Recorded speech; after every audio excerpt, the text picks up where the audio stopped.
Hey guys, David here with day two of reading the Bible in a year. So today is day two, and I'm jumping into Genesis chapters 1 and 2.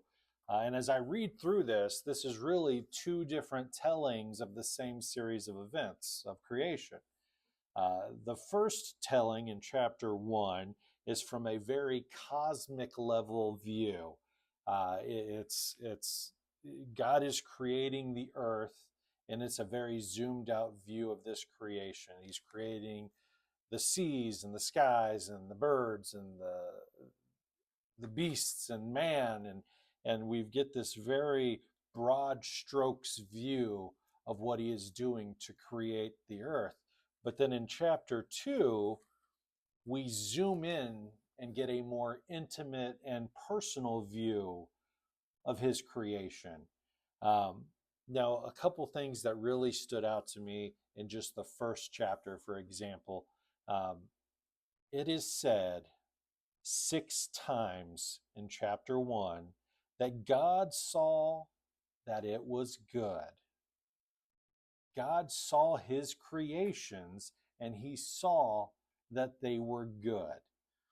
Nowhere in here did it describe his creations as being perfect, as being sterile, as being flourishing. They were described as being good. So, in a time where too many people are striving for better or striving for perfection, at what point do we acknowledge good? Maybe good enough.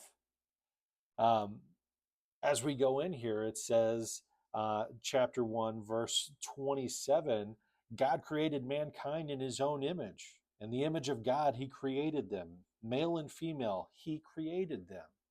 So being created in God's image and God seeing us as good leads me to believe that God sees us on his level.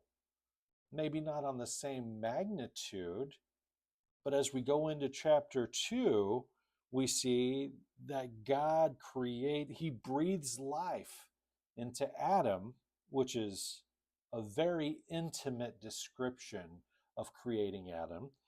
He breathes life into Adam, um, and he makes man ruler over everything that he had built to that point. Now, the first thing that we see in between chapter 1 and 2, the first thing that we see that is described as not good is man being alone.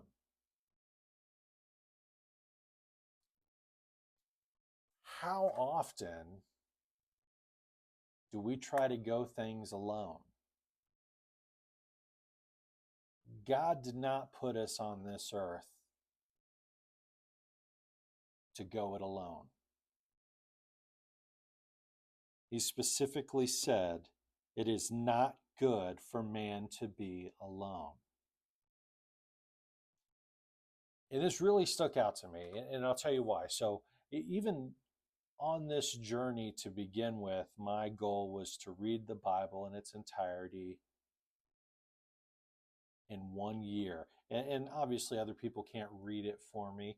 I've got to read it myself to establish that connection with God. But what I'm finding is I am getting more out of sharing this journey with other people and interacting with other people and getting their thoughts and their recommendations on how I can move forward than I am getting on reading or doing anything on my own. We are not meant to do things on our own. We are meant to work together.